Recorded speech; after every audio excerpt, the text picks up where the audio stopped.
Hello viewers, welcome to NR news updates. ప్రతిక్షణం ప్రజాపక్షం. ఈనాటి ప్రధాన వార్తాంశాలేంటో చూద్దాం.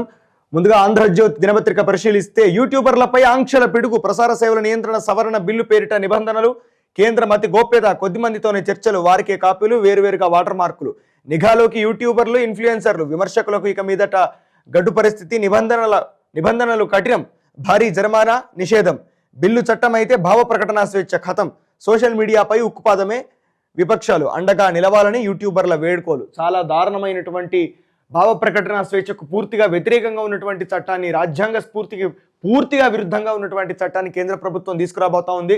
ప్రభుత్వం అనుసరిస్తున్నటువంటి విధానాలను కావచ్చు, ప్రజా వ్యతిరేక విధానాలను కావచ్చు, ప్రశ్నించేటటువంటి వ్యక్తుల మీద, యూట్యూబ్ ఇన్ఫ్లుయెన్సర్ల మీద, అదేవిధంగా వాటిని న్యూస్గా చెప్పేటటువంటి వ్యక్తుల మీద పూర్తిగా ప్రభుత్వం ఉక్కుపాదం మోపబోతా ఉంది.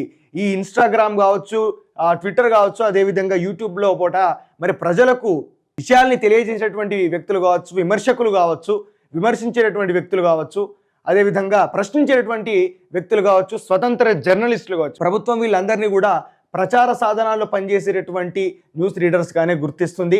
మరి ఆ చట్టానికి సంబంధించినటువంటి నియంత్రణలే వారికి వర్తిస్తాయి. ఆ తర్వాత వాళ్ళు స్వేచ్ఛగా ఎటువంటి న్యూస్ కూడా చెప్పడానికి వీల్లేదు. ప్రభుత్వం వాళ్ళ యొక్క అనుమతి లేకుండా వాళ్ళ ఆఫీస్ని సందర్శించవచ్చు, అక్కడ ఉన్నటువంటి పరికరాలని తీసుకువెళ్ళవచ్చు. ఆ తర్వాత వాళ్ళ మీద అనుమానం ఉంటే వాళ్ళు చెప్పినటువంటి న్యూస్ ప్రకారం వాళ్ళని అరెస్ట్ చేయొచ్చు. ఒకవేళ కనుక ప్రభుత్వాన్ని విమర్శించినా, వ్యతిరేకంగా మాట్లాడినా మరి వాళ్లకు భారీ జరిమానా విధించేటటువంటి అవకాశం కూడా ఉంది. అంటే దీన్ని పూర్తిగా గొంతు నొక్కించే ప్రయత్నము చేయడం, ఇది పూర్తిగా ప్రజల తరపున మాట్లాడకుండా, ప్రభుత్వానికి వ్యతిరేకంగా విమర్శలు చేయకుండా వాళ్ళ గొంతు నొక్కేసే ప్రయత్నం ఈరోజు కేంద్ర ప్రభుత్వం చేస్తూ ఉంది. ఇది చాలా దారుణమైనటువంటి విషయం, ఇది చాలా దారుణమైనటువంటి చట్టం. ఎందుకంటే యూట్యూబ్లో నియంత్రించాల్సినటువంటి విషయాలు చాలా ఉన్నాయి. వాటి మీద దృష్టి పెట్టకుండా కేవలం ఈరోజు కేంద్రంలో లోక్సభ ఎంపీ స్థానాల్లో నష్టం రావడానికి ఇన్ఫ్లుయెన్సర్సే కారణం అన్నటువంటి ఉద్దేశంతో ఈరోజు ఇన్స్టాగ్రామ్లో కావచ్చు, తర్వాత యూట్యూబ్లో కావచ్చు, స్వేచ్ఛగా నిజమేదో అబద్ధమేదో చెప్పేటటువంటి వ్యక్తుల గురించి, అదేవిధంగా ప్రభుత్వాన్ని విమర్శించేటటువంటి వ్యక్తుల గురించి ఈరోజు కక్షపూరితంగా ఈ రకమైనటువంటి చట్టాలు తీసుకురావడం అనేది, దాన్ని గోప్యంగా తీసుకురావడం అనేది చాలా దారుణమైనటువంటి విషయం. ఒక చట్టం చేయాలంటే ప్రజలకు బహిర్గతపరచాలి, దాన్ని వాళ్ళ యొక్క అభిప్రాయాలు తీసుకోవాలి, వాళ్ళ యొక్క సూచనలు తీసుకోవాలి.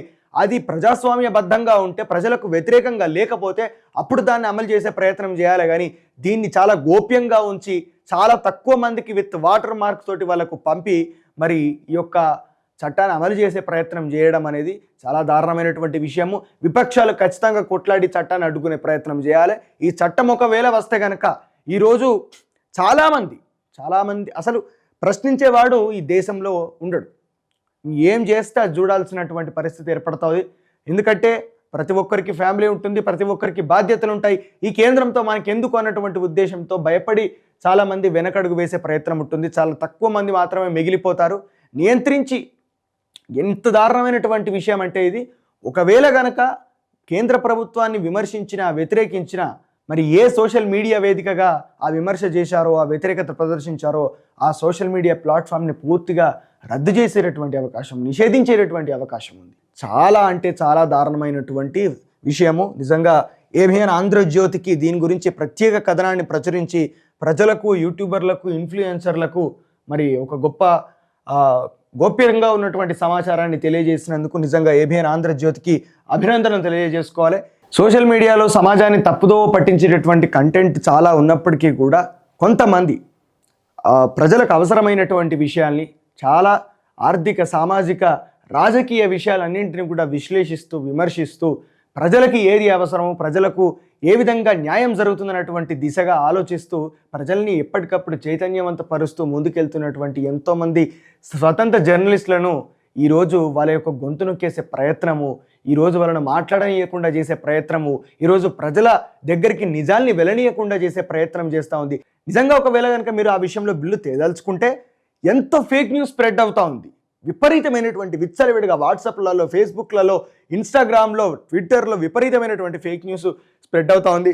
మరి ఫేక్ ఏది, ఫ్యాక్ట్ ఏది అన్నటువంటి విషయాల గురించి మీరు అట్లాంటి ఒక చట్టాన్ని తీసుకొస్తే ఫేక్ న్యూస్ని స్ప్రెడ్ చేసే వాళ్ళను, సమాజాన్ని శాస్త్రీయతకు దూరం చేసే వాళ్ళను అరెస్ట్ చేసేటటువంటి బిల్లును మీరు తీసుకొస్తే బాగుండు. కానీ ఇది చాలామందికి అర్థమైనటువంటి విషయమే, కొత్తగా చెప్పాల్సినటువంటి అవసరం లేదు.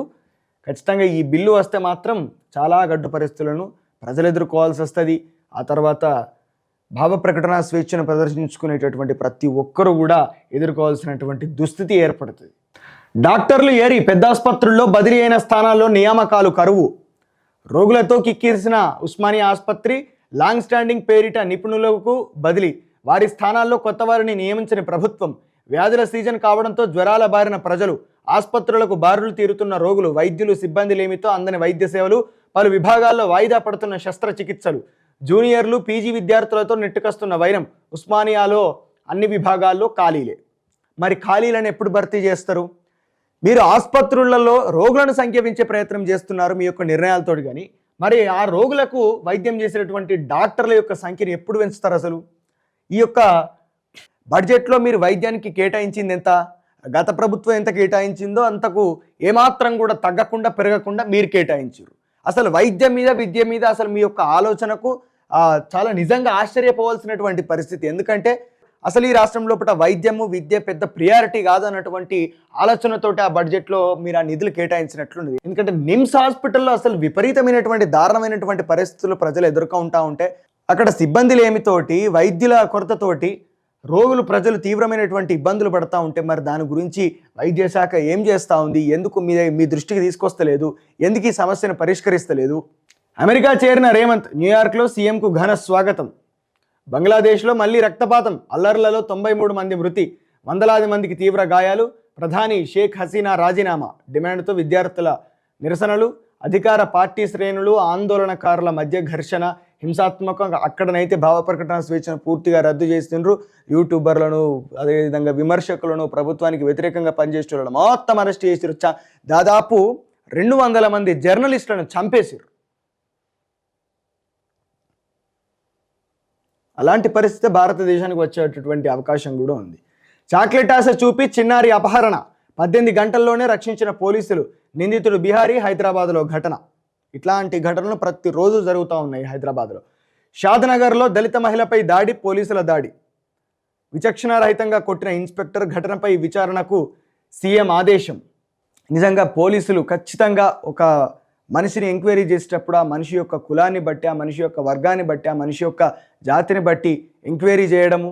ఒకవేళ కనుక వాళ్ళు పేదవాళ్ళని తెలిస్తే, పేద వర్గం నుంచి వచ్చినని తెలిస్తే మాత్రం విపరీతమైనటువంటి జులుంని వాళ్ళ మీద ప్రదర్శించడము, ఈ విధంగా లాఠీలతో దాడి చేయడము, ఇష్టం వచ్చినట్లు కొట్టడం అనేది మనం సినిమాల్లో చూసాం, ఇక్కడ ప్రత్యక్షంగా కూడా చూస్తూ ఉన్నాం. నేటికి దారుణమైనటువంటి సంఘటనలు కొనసాగడం. కులం పేరుతోటి ఒక ఎస్ఐనే వేధించడం, కానిస్టేబుల్, సిఐ కలిసి ఎస్ఐనే వేధించడం. మరి పోలీస్ శాఖలోని ఇంత దారుణమైనటువంటి కుల వివక్షను ప్రదర్శించడం, దాన్ని ఇంకా కంటిన్యూ చేయడము, అధికారులు కావచ్చు, పై అధికారులు వాళ్ళ మీద చర్యలు తీసుకోకపోవడము, ఇట్లా చేయొద్దని చెప్పి వాళ్ళకు కౌన్సిలింగ్స్ ఇవ్వకపోవడం అనేది చాలా దారుణమైనటువంటి అవగాహన లోపంగా మనం భావించవచ్చు.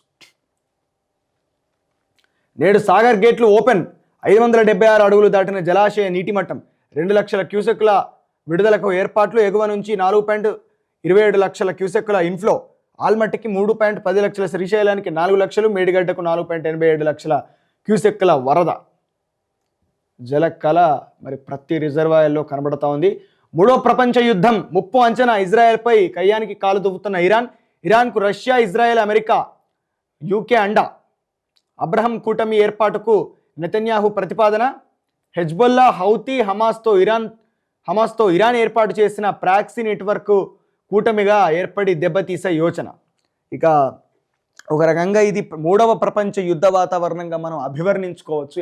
హమాస్కు చెందినటువంటి ఒక రాజకీయ నాయకుడిని మరి హత్య చేసినటువంటి కారణంగా ఇజ్రాయెల్పై ఇరాన్ యుద్ధాన్ని ప్రకటించింది.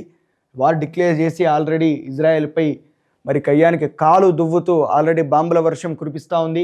ఇదే నేపథ్యంలో ఇజ్రాయెల్కు అమెరికా, అదేవిధంగా ఇరాన్కి రష్యా తమ యొక్క సహకారం అందిస్తోంది. ఇట్లా దేశాల వెంబడ దేశాల సహకారాలు అందించుకుంటూ పోతే ఖచ్చితంగా ఇది 3వ ప్రపంచ యుద్ధానికి ఖచ్చితంగా దారి తీస్తుంది. ఇప్పటికే చాలా దారుణమైనటువంటి యుద్ధ వాతావరణం మనం హమాస్లో చూస్తున్నాము, పాలస్తీన్లో చూస్తున్నాము, ఇజ్రాయెల్లో చూస్తున్నాము.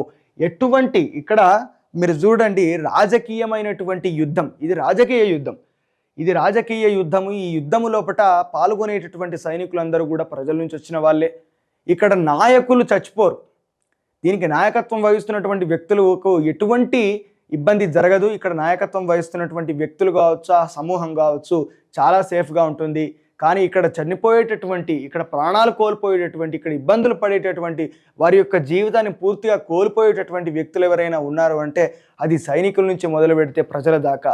ఏ యుద్ధం జరిగినా అక్కడ నష్టం ప్రజలకు మాత్రమే. అది ఏ దేశానికి మధ్య జరిగిన గెలుపైన, ఆ యుద్ధంలో గెలిచినప్పటికీ కూడా ఆ దేశంలోనైనా ఈ దేశంలోనైనా ఏ దేశంలోనైనప్పటికీ కూడా అక్కడ ఎటు చూసినా కూడా ఒక అంధకారమే నిలబడి ఉంటుంది.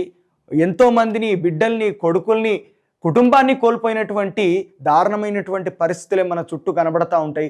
కాబట్టి యుద్ధాన్ని మనం కేవలం గెలుపోటముల యొక్క కొలమానంలో మనం చూడకూడదు.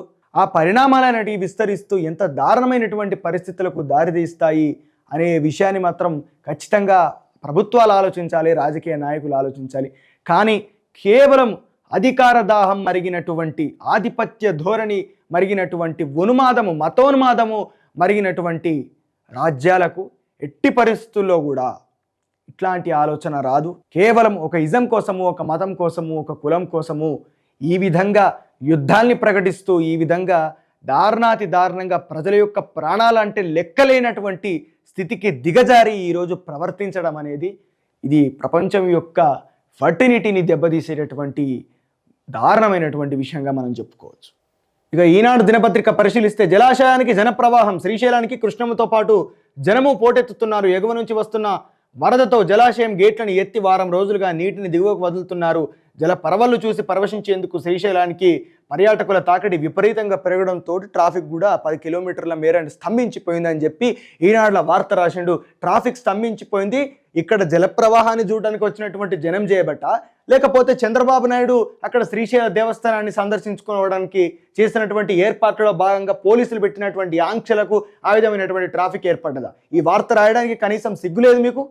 చంద్రబాబు నాయుడు శ్రీశైలానికి దర్శనానికి వెళ్తే మొత్తం ప్రజలందరూ కూడా 10 కిలోమీటర్ల సంఖ్యలో మరి కేవలం సింగిల్ వే ఉన్నటువంటి ప్రాంతంలో అత్యంత దారుణంగా ట్రాఫిక్ స్తంభించిపోయింది. పోలీసులు ఆపేశారు అక్కడ చంద్రబాబు నాయుడు దర్శనానికి వెళ్ళిండు కాబట్టి. ప్రజల చేత ప్రజాస్వామ్యబద్ధంగా ఎన్నుకోబడేటువంటి ఒక జీతగాడు, ఒక నాయకుడు, వాడు పోయి దేవదర్శనం చేసుకుంటే ఇక్కడ ప్రజలందరూ ఆగన్నా? ఇవి ఈనాటి ప్రధాన వార్తాంశాలు. ఇలాంటి న్యూస్ కోసం లైక్ చేయండి, షేర్ చేయండి, సబ్స్క్రైబ్ చేయండి. Stay tune to NR news updates. ప్రతి క్షణం ప్రజాపక్షం. Thank you.